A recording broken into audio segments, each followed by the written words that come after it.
Jaya Radha Madhava Kunja Bihari.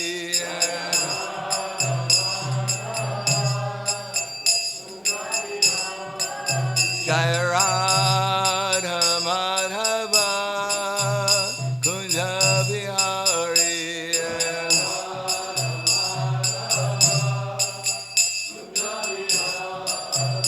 Gopi Jana Vallabha Grivanadari.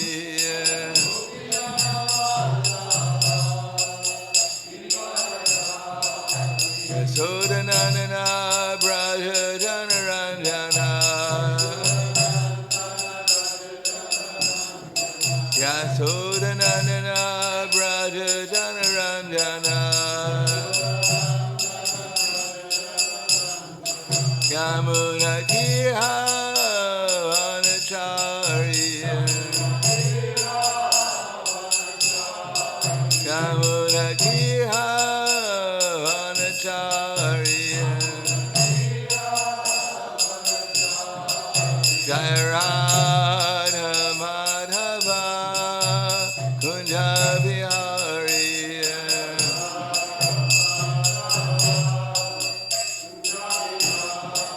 Jaya Radha Madhava Kunja Bihari.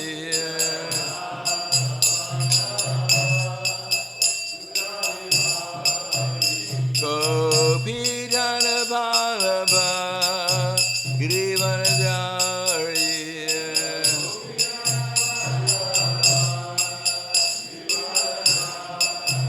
Gopi Jana Vallabha Grivanadari.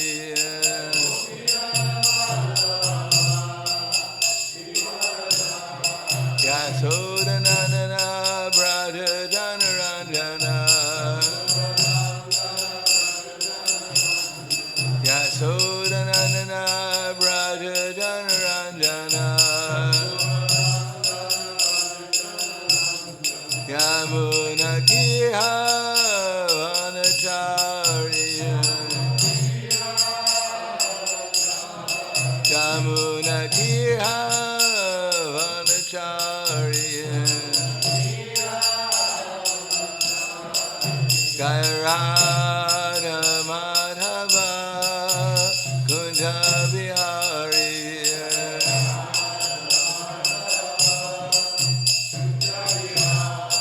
Jaya Radha Madhava Kunja Bihari.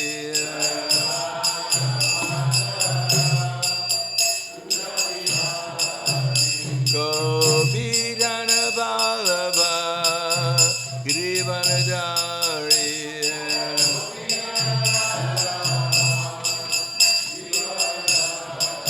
Gopi Jana Vallabha Grivanadari.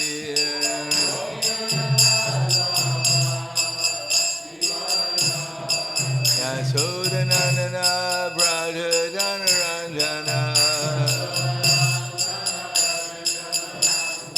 Yasodanandana Braja Janaranjana. Yamuna Kiha Vanacharya. Yamuna Kiha Vanacharya. Jaya Radha Madhava Kunja Bihari.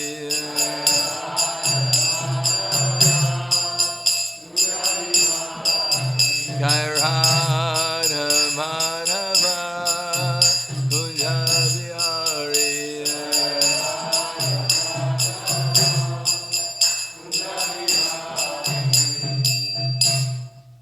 Jaya Vishnupad Paramahansa Prabhadakacharya Asatara Sadushi Shiman His Divine Grace Shalai Sri Bhaktivedanta Swami Raj Srila Prabhupada Ki Jai. Gaur Premanande, head of all glorious to the sound devotees, all glorious to Shri Guru and Shri Garanga. Om Vishnu Padaya Krishna Prasad Putaya Srimate Bhaktivedanta Swami Namane. Namaste Saraswati Deve Gauravani Pacharane Nirvishesha Srinivadi Paskadyade Siddharane Om Agyana Timirandasya Gyananjana Salakaya Chaksurum Militam Yena Tasmai Shri Gurave Namaha Shri Chaitanya Manobhishtam Stapitam Yena Bhutale Swayam Rupa Kadamayam Dadati Swapadantikam Vandeham Shri Guru Shri Yuta Parakamalam Shri Guru Vaishnavam Scha Shri Rupam Sagrajatam Sahagana Raghunatam Vitam Tam Sajivam Sadvaitam Sabadutam Purjana Saitam Krishna Chaitanya Devam Shri Radha Krishna Padan Sahagana Lalita Shri Visakan Vitam Scha Hey Krishna Karna Sindhu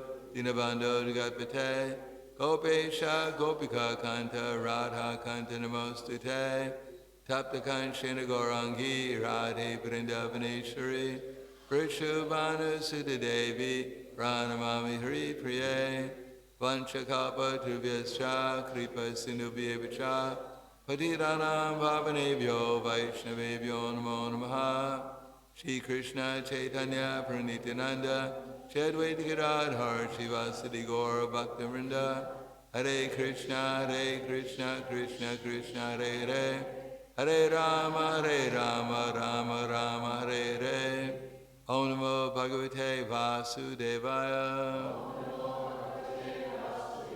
Om Namo Bhagavate Vasudevaya Om Namo Bhagavate Vasudevaya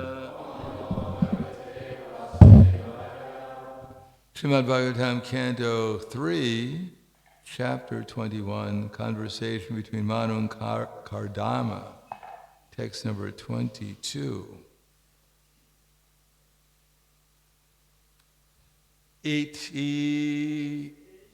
Rishiruvacha Ityavyalikam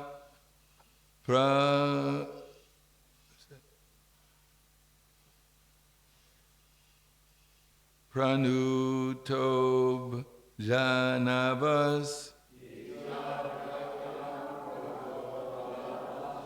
Kam Ababashe Vacha Samritena Suparna Paksho Pari Rojamanaha Premasmito Vikshana Vipramad Buru Rishiruvacha Idyavalikam Pranutob Janavas Kam Ababashe Vachasamritena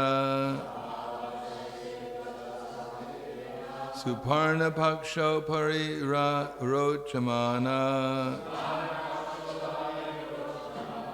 Premasmitod Vikshana Vipramad Buru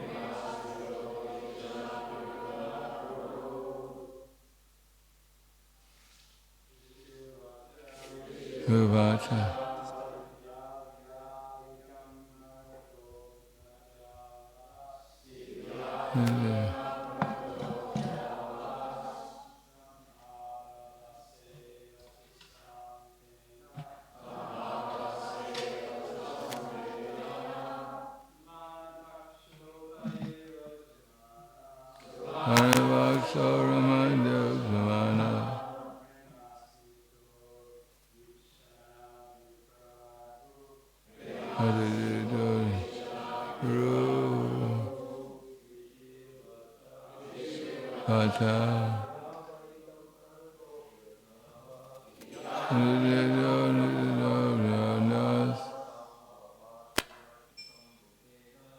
Ababashe Vachanam Ritena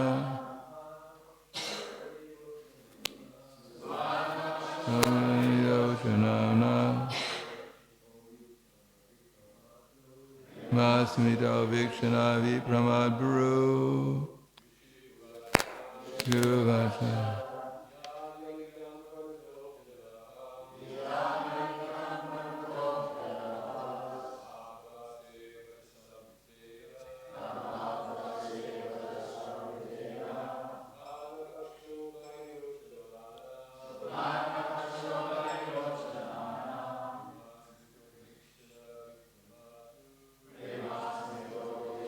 Viprararu. Ladies? Vacha. Nanadodobhanana. Sinadodobhanana. Suparnavaksho parivarachamana. Vasamidukshana vipramadru. Shiruvacha. Amridyanudobhidana. Kamabhavashe vachasamritena. Suparnapaksho parirochamana. Vivikshana vipramabru. Rishi Uvacha. The great sage Maitreya said, Iti, thus, avyalikam, sincerely, pranuta, having been praised, abjanava, Lord Vishnu, tam, to Kardama Muni, abhavashe, replied, vachasa, with words, amritena, as sweet as nectar, suparna, of Garuda, paksha, the shoulders, upari, upon, rochamana, shining, prema, of affection, smita, with a smile, udvikshana, looking, vibhamat, gracefully moving, bru, eyebrows.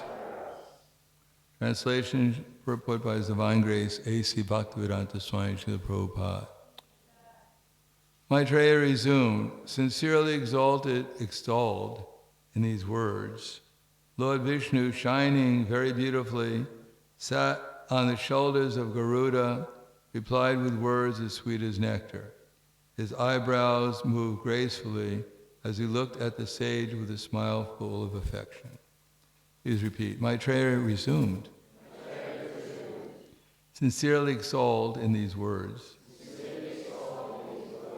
Lord Vishnu, shining very beautifully on the shoulders of Garuda, replied with words as sweet as nectar.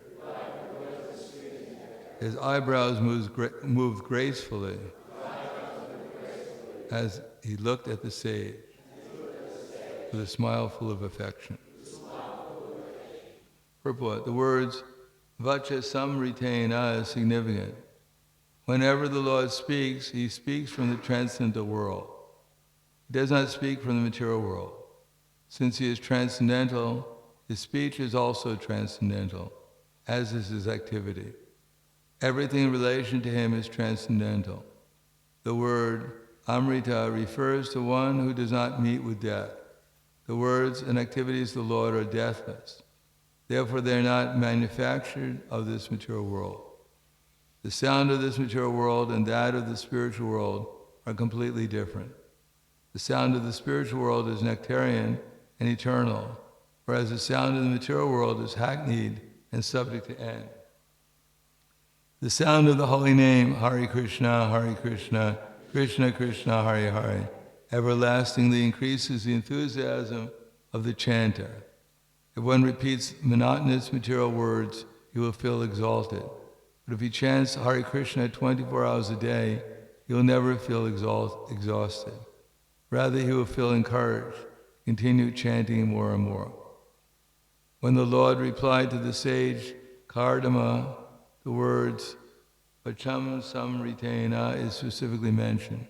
Since he spoke from the transcendental world, he replied in transcendental words. And when he spoke, his eyebrows moved with great affection. When a devotee praises the glories of the Lord is very satisfied. And he bestows his transcendental benediction upon the devotee without reservation, because he's always causelessly merciful toward his devotee. Text, verse again.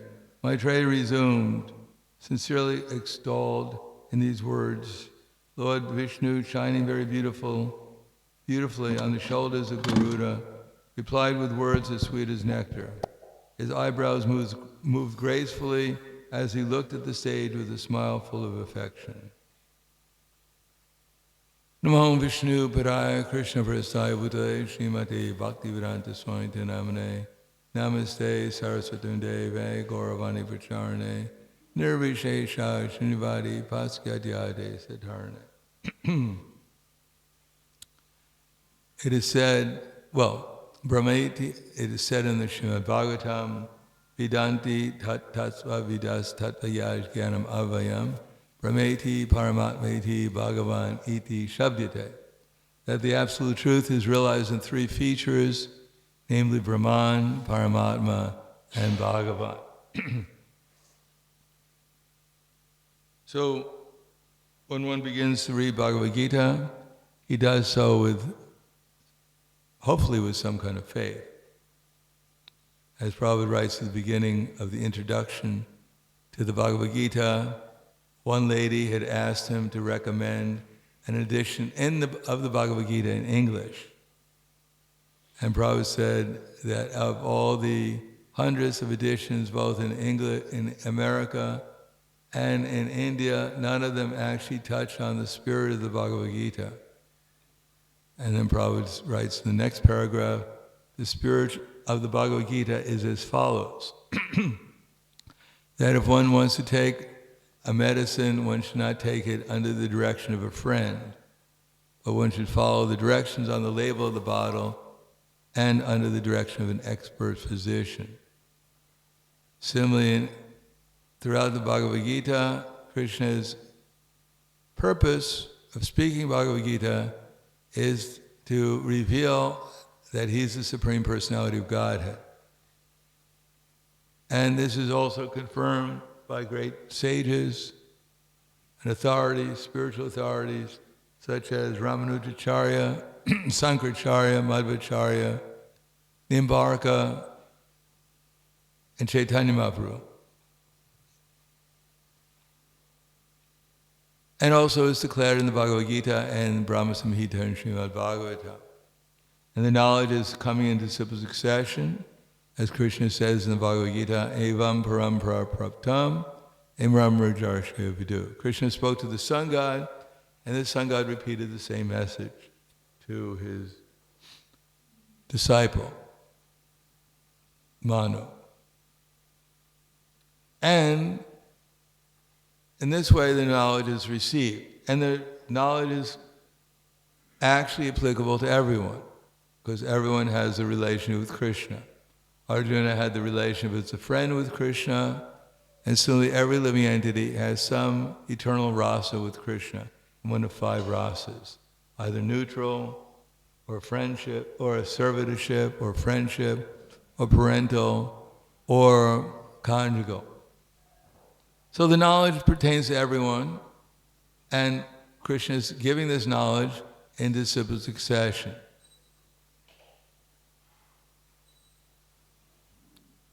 Now, if we want to study Bhagavad Gita, and no one's generally forcing us to study Bhagavad Gita, just like no one has forced anyone to come to the class here, I hope.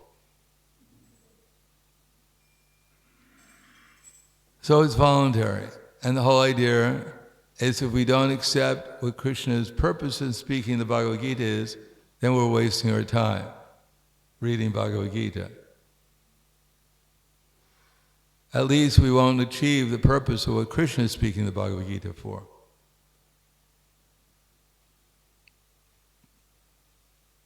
Now, in the present time, Krishna has explained that we're conditioned. Conditioned means that we're under the spell of avidya, which essentially means, to some degree or another, we don't know anything. And the problem is we think we know so much. That's called asmrita, it's a false ego. So we're in ignorance, and we think we know something. But the shining lamp of the Bhagavad Gita can shine through our intelligence, on our intelligence, so that we can understand two things. One is that we're completely in ignorance. And number two, the only way we get out of ignorance or we know anything is by the light of the Bhagavad Gita, the intelligence of the Bhagavad Gita.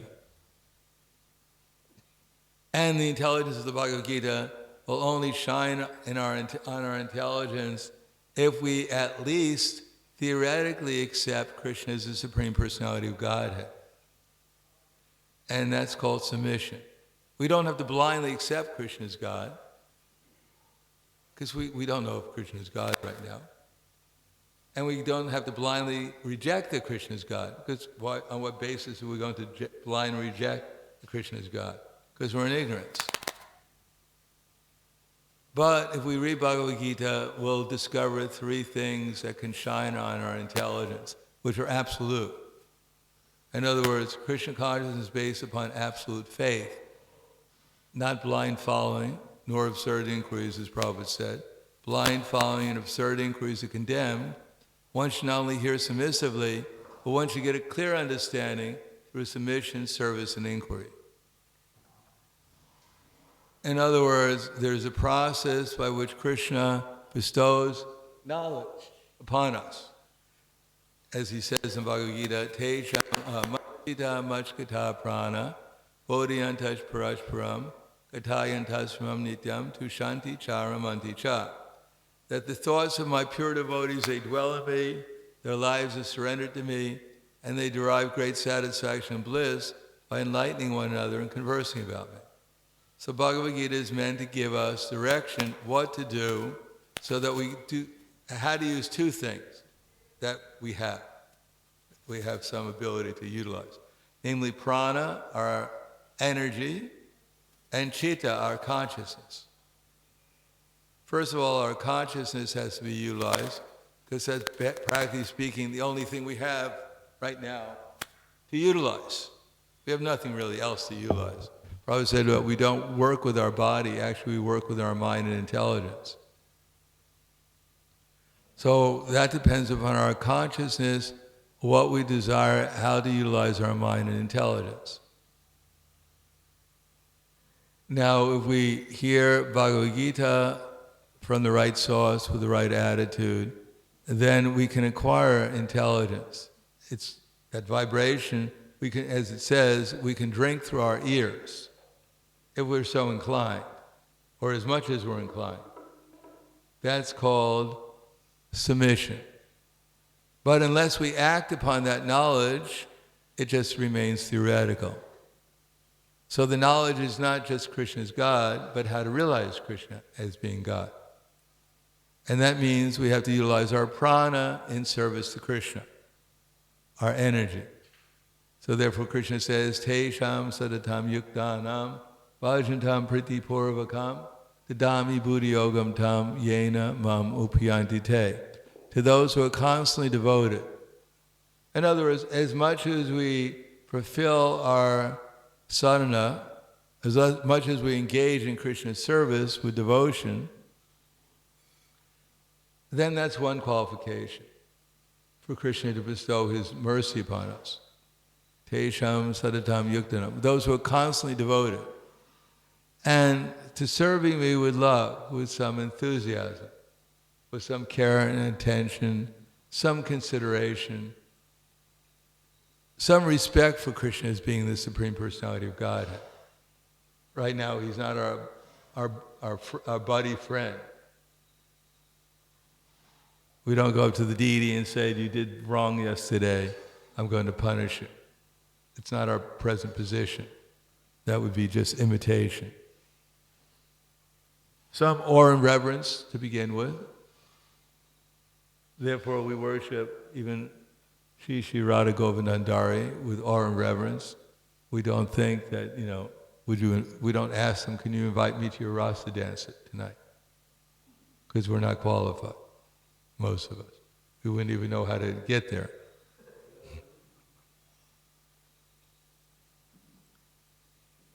Therefore, we have to learn how to utilize our present energy in Krishna's service.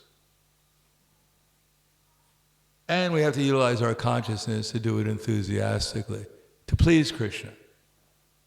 First of all, we have to accept that everything here is Krishna's energy, meant to be utilized in his service. We have to learn from Guru, Sadhana, and Shastra how to do that. And then we have to do it lovingly.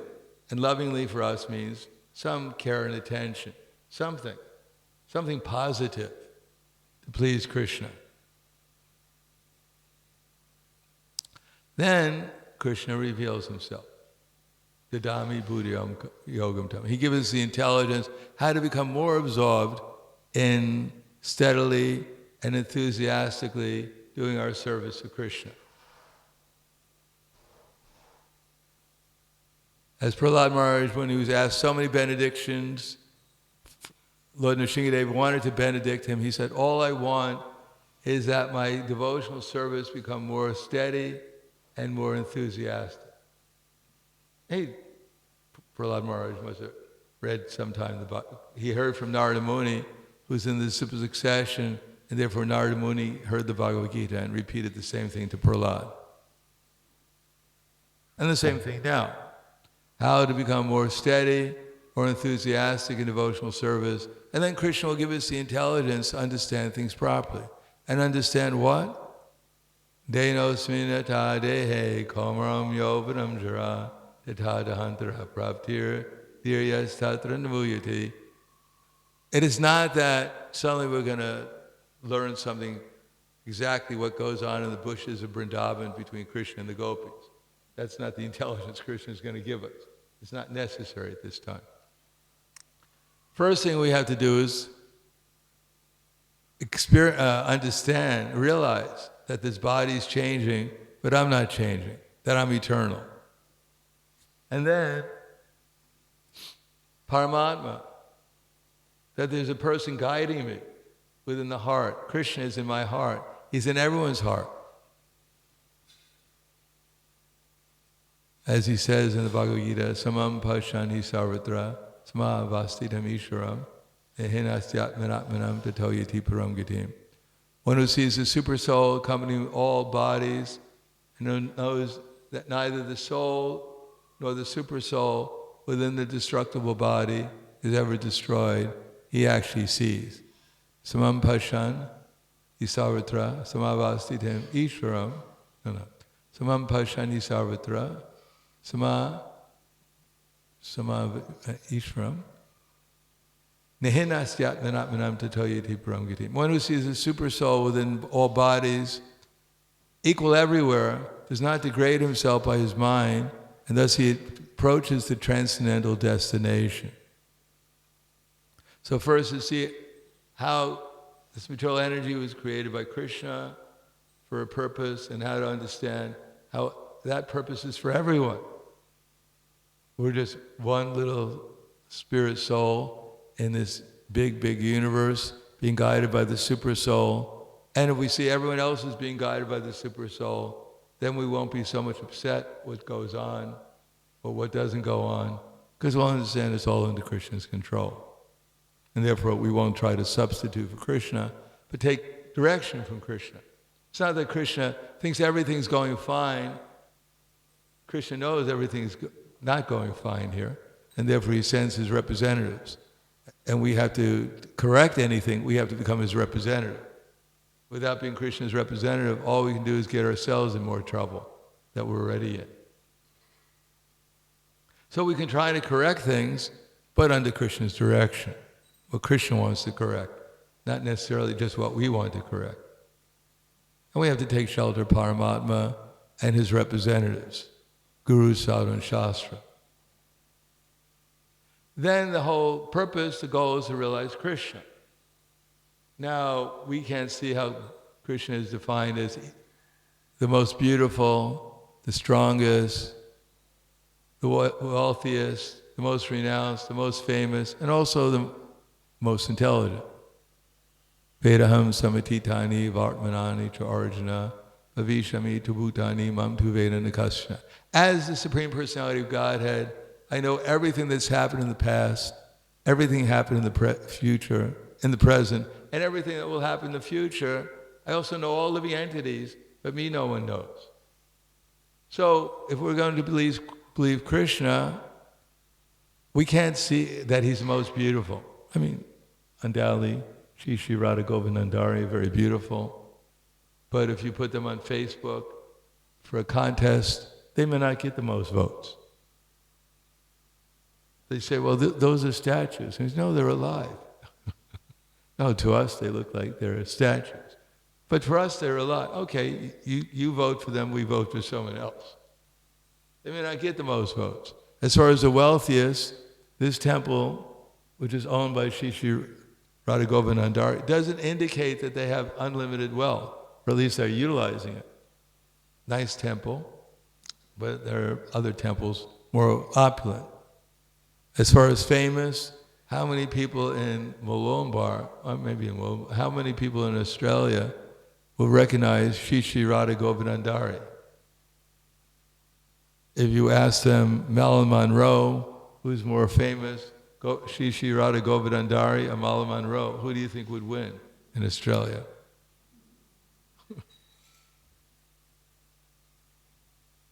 And as far as the most renounced, that's very difficult to perceive, how Shri Radha Govardhana, the most renounced. Some of us may perceive that, others may not perceive it. As far as knowledge, well, Krishna happened to have spoken a book called the Bhagavad Gita, and we can examine that book and see if it's perfect. Past, present, and future. For instance, the first thing we can readily understand, hopefully, is that our body is changing. Now, everyone here, I'm sure, is not going to dispute the fact that their body is changing. A lot of crazy people in the material world may object to that knowledge, but at least I'm sure everyone here has absolute faith that their body is changing. Isn't that right? If there's one thing we know, and there's not very many things we probably know, the one thing we know is that our body is changing. And it was changing since we were born, and even before we were born. And it keeps on changing. And it's going to change in the future, we have pretty much confidence. So Krishna says, Denosmi nithadehe, we're passing in a body. Someone's passing in a body. Now, if we don't accept the fact that we exist, then there's no sense of coming to this class. If you don't exist, when you're here, you're not going to hear anything because there's no one to hear it. So all of us, we naturally believe, as parari, as a basic fact, indisputable, that we exist. Anyone think that they don't exist here? Are you raising your hand? No, everyone accepts that they exist. So therefore, the first verse in Bhagavad Gita, as an introduction to spiritual life, and if we don't have that introduction to spiritual life, if we don't accept it, then we have no other choice but to lead a material life. That our bodies are changing, but we ourselves within the body, we're eternal. So that's absolute knowledge. But we don't realize it because we're in ignorance. We don't fully realize it. We realize it as much as our intelligence has become purified. And therefore we can perceive with our intelligence how it's not purified, how we're still identified to some degree or another with this gross and subtle body. Therefore we should be a little humble and realize that I'm marginal. I'm not the controller of this world. As a matter of fact, I'm not even controller of my own intelligence right now. I am in control of desiring, But right now my intelligence doesn't do everything I want it to. It doesn't reveal to me my spiritual existence, and it doesn't prevent me from identifying with my material existence. Now I may say, I want pure spiritual existence, I want to realize I'm eternal. As a matter of fact, everyone in the material world is working hard to become eternal. Everyone is trying to avoid death, and everyone is trying to live as long as possible. So we're trying to become eternal, although we're already eternal. And the only thing that separates us from eternity is our ignorance. And why we're ignorant is because we're attached to our false ego.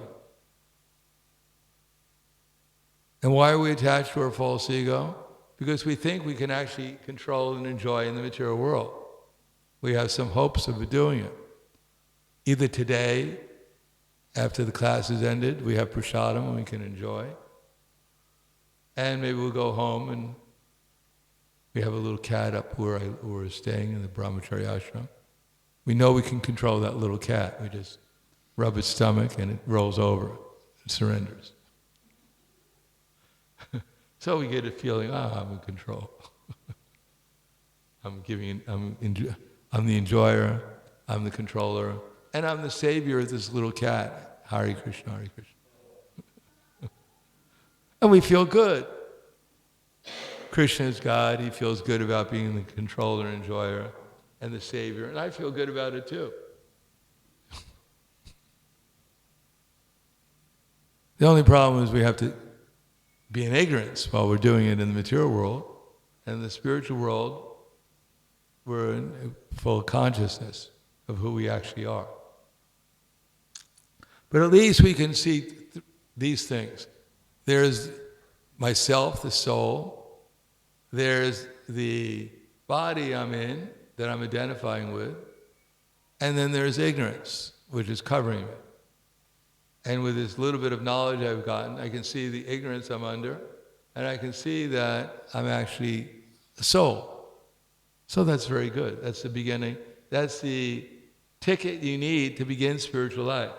And then the next thing is that someone's giving me this intelligence. Just as someone is giving me ignorance, as Krishna says, Sarvasya Chaham Riddhi Sanavishto Matak Smritira Jnanam Apohanam Cha. That I'm in everyone's heart, and from me comes remembrance, knowledge, and forgetfulness. So someone is giving me knowledge, as Krishna says in Bhagavad Gita, the body's changing, but I'm not changing. So Krishna gave us knowledge. We should be a little appreciative. Krishna is so kind. He's revealed to us our eternity and our being eternally in ignorance right now. So we should appreciate that. That there's someone giving us this intelligence. And that was Krishna in Bhagavad Gita. And Krishna says, I'm also Paramatma in everyone's heart. So there's also someone giving us intelligence by which we're able to perceive the fact that I'm eternal and that I'm in ignorance. Otherwise, when we don't come to class, we don't chant Hare Krishna, after a while that intelligence dwindles to the point where you explain to the learned philosopher that your body's changing but you're not changing, and they'll argue about it. They're so learned, materially speaking, they can't even accept the fact that their body's changing and that they're eternal. As Prabhupada was speaking, Professor Kataski in Russia, professor of Hinduism throughout University of Moscow, the biggest university in Russia, trying to explain to the Professor Kataski that your body's changing, but you're not changing, and he couldn't accept it. So, unless we make progress also, getting more intelligence, spiritual intelligence, then that spiritual intelligence may become dimmer and dimmer, and the material intelligence may become more and more prominent. So we believe that we're this body 100% and this mind. And therefore we have fall, as Krishna says, Dayato Vishetam Bhusam Sangasteshu Pajayate Sangas Sanjayate Kama Krodho Vijayate. Krodha Bhavati Samoha Samaha Smriti Vibram Sat Smriti Brahm Sat Buddhinasho Buddhinashat Panashati. When we choose, there's no God, It's all a big playground here for me to play around it. Let me find my, as I was studying Spanish, my alma Camela.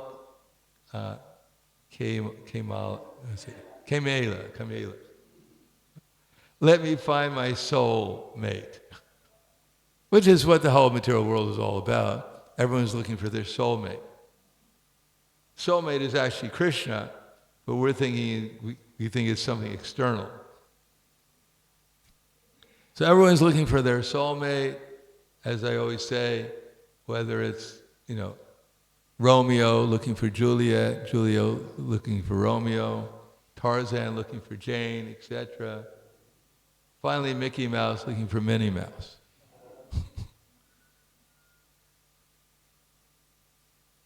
So, Krishna is giving us this information in the Bhagavad Gita, and if we utilize it, we're kind of like open right now. That's why we're called marginal. Sometimes we're thinking, yes, let me go towards Krishna. And sometimes we're thinking, we forget Krishna, or sometimes we remember him. And then we're going towards, well, what's there for prasadam? How many samosas can I possibly fit in there? And then Krishna said, well, just try it out. Maya says, just try it out, see how many can fit in. Then lust arises. Yeah, this is fantastic. Let me put out that fire of lust. It's really strong. Wow, the samosa is coming out my ears and lust is still strong. Get a few extra for tomorrow. So from lust comes greed. I need more. I'm finished. Oh my God. My worst enemy just got another one. I've gotten hungry again. I can't let him beat me. Then anger. Oh my God. He got one more than I did. This is unjust. Let's form a protest. Write some letters. Then we're in the whole dreamland. Oh my God, I'm a victim. So much injustice in this world against me. Krishna doesn't love me. There may be a Krishna, but it's Chaturamasya, he's asleep. So maybe he doesn't know what's going on. Otherwise, how could good things like that happen? Bad things like that happen to such a good person as me. And then we forget. We have this whole drama going on, and then we forget what is going on here. What did it say in the Bhagavad Gita? I can't remember what it said in the Bhagavad Gita. Who cares? What it said. I can see the injustice. And then we lose our intelligence. What should I do? Get even with that person. That's what you should do, mate. Yeah, I'm all for it. Let's go, Maya. Yeah, I'm on your side.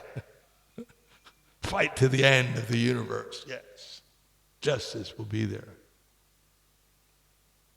And then we get completely involved in material activities, trying to satisfy everyone else's lust, anger, and greed, in my great illusion that I'm going to be the savior of the world and the enjoyer and the controller. And we just get right into it. And then someone taps us on the shoulder and says, Prabhu, you're sleeping during japa. What? I'm sleeping during japa. How dare you say I'm sleeping during... Okay, Hare Krishna, Hare Krishna. Then we're back again to Krishna consciousness, hopefully. So that's our choice. We have to make that choice, accept that Krishna and Bhagavad Gita is that there's a soul, a supreme soul, directing us, and we have to take shelter of him. We may understand we're not this body to some extent, but unless we take shelter of the super soul to guide us how to realize that we're not this body, we can't go anywhere. As I said, I was distributing books one time at the University of Texas in Austin, and one student came up to me, and I was showing him the Bhagavad Gita and showing how the body's changing, but we're not changing. That picture in the Bhagavad Gita, which probably we're all familiar with. And I said, which body do you have? So he pointed one out, and then he goes, wow, I'm not this body. That's fantastic. So then I handed him the book back, and I said, yeah, take the book. There's a lot of knowledge in here. And give a donation. And he gave me back the book. He said, I don't need this book. He said, but wow, I'm not this body. That's fantastic information. He shook my hand. Thanks a lot. And then he left. So that's called Maya. Without the knowledge of the Supersoul guiding us, without knowledge of Guru, Sadhana, and Shastra, his representatives outside, then we don't go anywhere in spiritual life. Then we're just remaining as a theoretical philosophy without any practical application. And when we accept it, unless we know what the goal is, Krishna, then we're also remaining in ignorance. We may achieve something through following Paramatma and even Guru, Sadhana, and Shastra. We may go to the heavenly planets. We may become rich on this planet. We may even merge in Brahman, if that's what we want, if that's what our goal is. But unless we know that the goal is to realize Krishna, then ultimately it's all impermanent. We'll just be wasting our time in the long run. Therefore, we have to appreciate Krishna is giving us this knowledge. He was the one who spoke the Bhagavad Gita to Arjuna. And the knowledge is perfect. So there's someone who knows everything perfectly, past, present, and future. And he's guiding us as Paramatma, but Paramatma is simply not there to give us our desires. Krishna, as the Supreme Person, he also has a spiritual planet, according to Srimad Bhagavatam, beyond this material world, where he has his transcendental pastimes. And if we understand we're spiritual, we understand that we're being guided by the Supreme Lord, and he's given us the Maha Mantra, the Hare Krishna Maha Mantra, then we should chant Hare Krishna in such a way as to ask Krishna, please engage me in your loving service. Not just ask him, Krishna, engage me in your loving service immediately. Krishna, please engage me in your loving service. I'm suffering so much. No, we accept everything here is Krishna's. Everything is meant for Krishna's pleasure. Krishna says, Bhakti amam abhijananti yavan yasyasmi tatvata. The way we enter into Krishna's understanding, the way he reveals himself, is we have to give him our love. Now I noticed today, when I was walking back after japa, that someone had that little cat, Siamese cat, and he was giving him a lot of love. He was stroking his belly, and the cat, bliss. So it is not that we don't have love to give. We can give love even to a little cat. And sometimes we may give it to usually people are giving it to their family members. Love is there. The question is whether we want to give any love to Krishna. What do we perceive as Krishna? He's the big boss up there. Yeah, he gets all the offerings. He gets all the maha. He's the big cheese on the altar. Is that how we perceive him? And he has a lot of girlfriends, and one of them came here with him. What do we think of Krishna? Or he's the Lord of the universe. Look at what he's doing. Wars and famine, and I'm fighting with my friends one day and making up the... What's going on? He's the controller. What kind of person can control like that? And then he says, Kalosmi lokashe krit pravido lokansa maharta miha pravitak vitepi tvam nabe vishanti sarve yevastita pranakeshi yoda. Time I am, and I'm killing everyone. What kind of loving God is that? He's come here his time that no one can touch, changing everything, killing everyone. He's the #1 terrorist in the universe. He's killing everyone, no one can find the person. He's so subtle. He's killing everyone and no one can get him, capture him. When I went to college, I studied psychology. It was called behavioral modification, experimental psychology. And the head of that, the leader of that, is someone called B.F. Skinner. And his philosophy is that by our knowledge, one day we're going to break into the spiritual world, find that old God, and kill him. Nice God. That was the basis of the philosophy, the psychology. He more or less said there's rats, and he utilized B.F. Skinner, he utilized the idea that we're all conditioned reflex. Pavlov, that you feed the dog food, you ring a bell, the dog salivates, and eventually you just ring the bell and the dog produces saliva, expecting some food that never comes. So there's the condition, ringing the bell, and then there's reflex. And then we're all just working in the material world, going to conditions we're under, and we're just reflexing automatically like an animal. And most people are like that, because they have no other knowledge of what to do. And therefore, to end this conditioning, to change things around, ultimately what he wanted to find is time and kill it, destroy it. Wake up one day and say, time is dead, nothing's changing anymore, we're all free of time. So they don't like Krishna's time. He's changing everything. Who likes it? Does anyone here like waking up in the morning, looking in the mirror and saying, my God, that doesn't look like me 20 years ago. I like that little baby picture. It was so cute. Everyone loved it.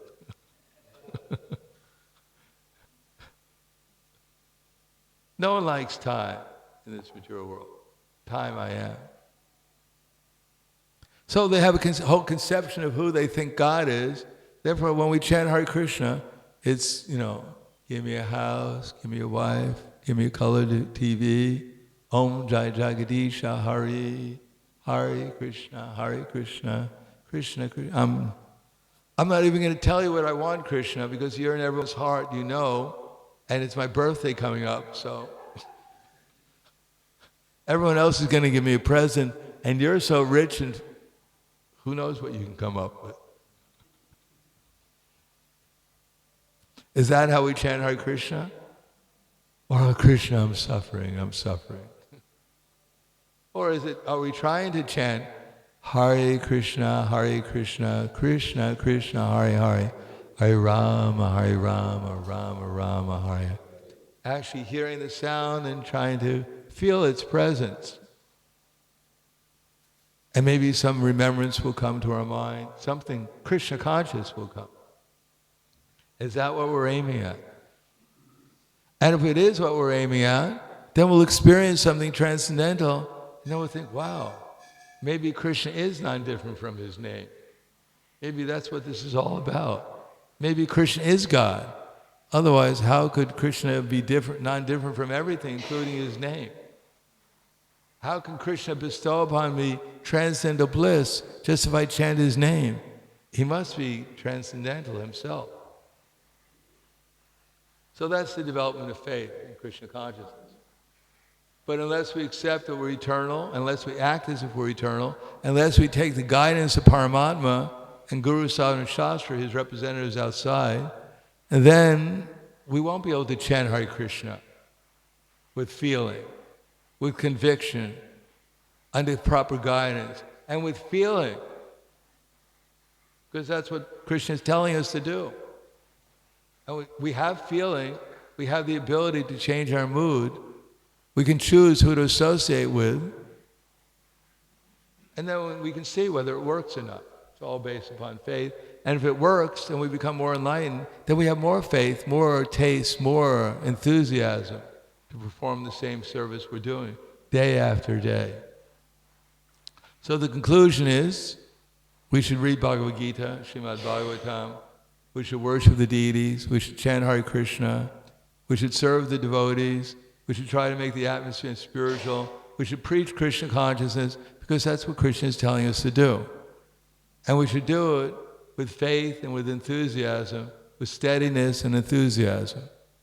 So that means day after day we try to perform those activities which were suggested to us to become conscious of Krishna. And we do it in such a way with the proper intelligence, the proper mood, the proper understanding, so that we can make progress.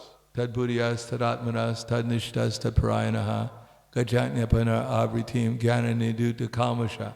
Well, one's intelligence gained from Bhagavad Gita, gained from hearing the devotees. One's intelligence, one's mind, one's faith, one's refuge is all fixed in the Supreme. Then one becomes fully cleansed of all misgivings through complete knowledge, and thus proceeds straight on the path to self-realization.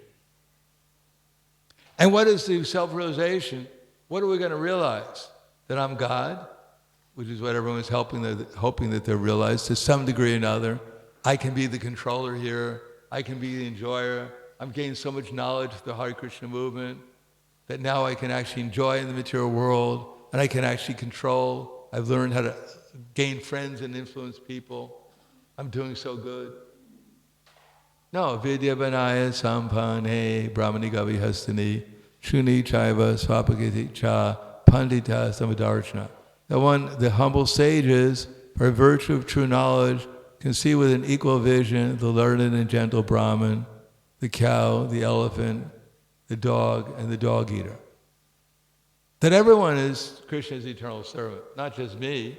And Krishna is guiding everyone, hoping that they become Krishna conscious. And he's trying to guide me to assist him so I can become his servant, develop the proper service attitude, and help others become Krishna conscious too. That's why he comes. That's our purpose of life. And if we do that, then Krishna will help us. Then we become dearer to Krishna, as Krishna says. And if we forget that, then we'll only get a little bit of mercy. But he wants to give us all mercy. That's why he's there as Paramatma. That's why he speaks Bhagavad Gita. So we can take advantage and get all his mercy. Come back to our original state of eternally loving Krishna and his devotees. So I'll stop there. Thank you. Any questions or comments? Yes.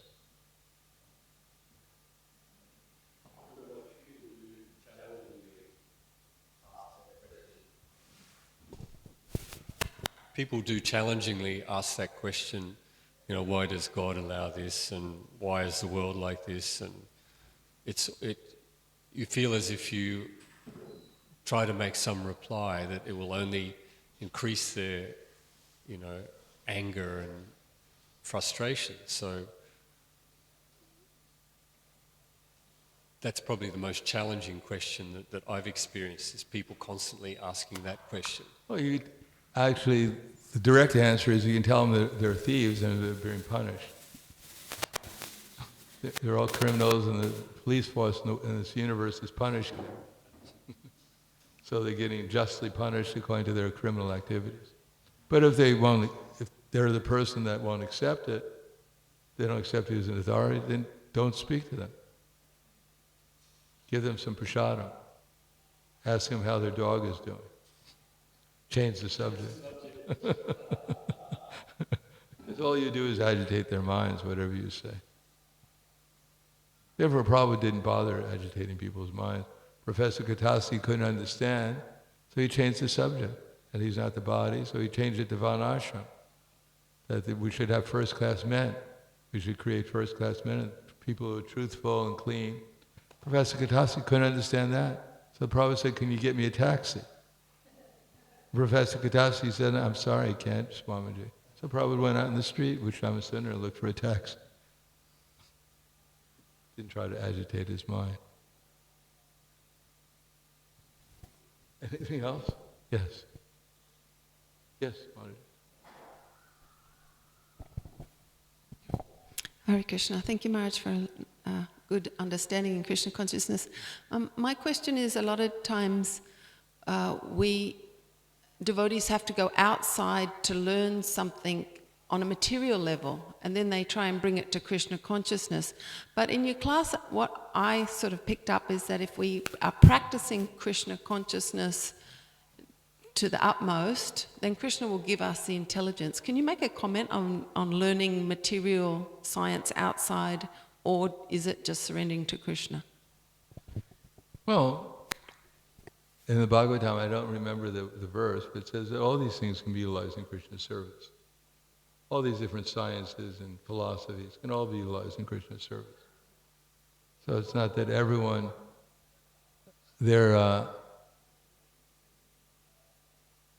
there's two verses that Krishna repeats twice in the Bhagavad Gita.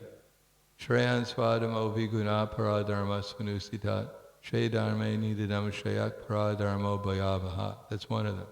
That one should, Shreyan, it is better to perform one's prescribed duty, even imperfectly, than perform someone else's duty, even imperfectly. Destruction of the cause of one's own duty is better because to follow someone else's duty is dangerous. So Krishna repeats that in the 3rd chapter and the 18th chapter.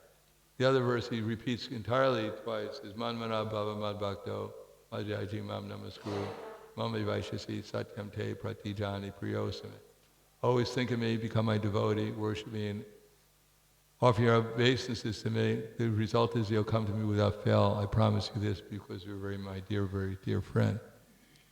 So Prabhupada writes in the Bhagavad Gita, the purport in the 3rd chapter, that verse, Shreyan Svadamo Viguna, that as long as one is conditioned in the material world, he should follow his duty, whether it's the duty given by the spiritual master or by Vana and ashram, at the same time trying to develop a sense of Krishna consciousness.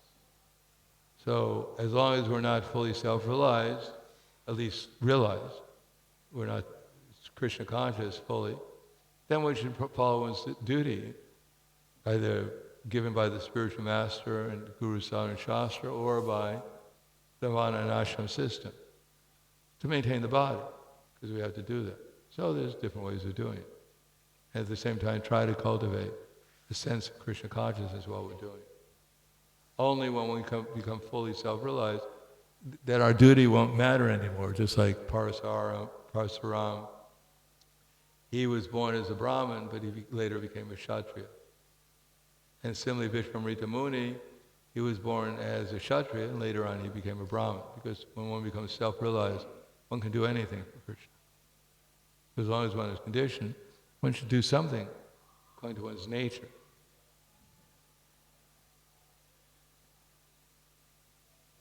Anything else?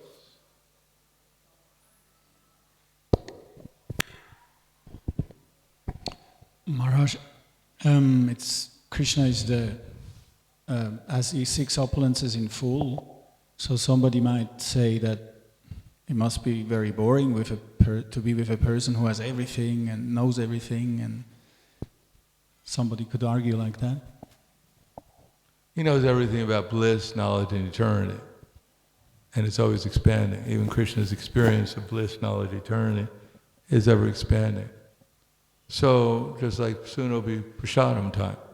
Does anyone say, well, I had prasadam yesterday, I'm bored? No, we're all ready to go to take prasadam because it has taste to it. And if the taste is nicer today than it was yesterday, no one says, well, I'm boring. It's getting nicer every day. I'm becoming happier every day. It's so boring, becoming happier every day, becoming more blissful. No, it's never boring. Nitya nava nava yavana. It's always more blissful, more exciting, more pleasurable, more loving. Everything desirable is increasing. And everything undesirable is decreasing. So that's spiritual. Anything else? Yes, one more. Maharaj, it says in the Gita, we have the senses, then higher than the senses, the mind, higher is the intelligence. And you've spoken about this the last couple of days. Is there, when we have thoughts or desires, is there a linear path that these take, or do they sort of bounce between the mind and the intelligence? What goes between the So we might have a thought, and as Padma Prabhu was saying yesterday, how Prabhupada says the mind only accepts and rejects. But then we hear that the mind does sort of other things. And I'm just wondering if the mind holds onto things, or whether it's accepts and rejects, then passes it onto the intelligence to decide something, which passes it back to the mind, which accepts and rejects. Just wondering if there's a linear path, or if there's a... I don't quite understand the question, but the mind has different functions. One of them is memory. One of them is feeling, thinking, feeling, and willing. So for thinking, it requires memory. Otherwise, so memories coming through our minds, whatever the thought is, and then we feel about it. So we decide to utilize, but everything is utilizing, the mind intelligence works harmoniously with the intelligence. Without intelligence, then we have, or depending on the quality of our intelligence, we have different thoughts. And then the intelligence figures out what we want to feel about, what we're attracted to. And then with our intelligence, we have to work. So the mind and intelligence are integrally related to each other. The mind will not function without intelligence, and there's nothing to function with the intelligence unless we have a mind. So they're both connected with each other. They're not separated. Thank you. Anything else? Oh, we'll stop there. Grantaraj Srimad Bhagavatam ki jai, Srila Prabhupada ki jai, Gaur Premanande.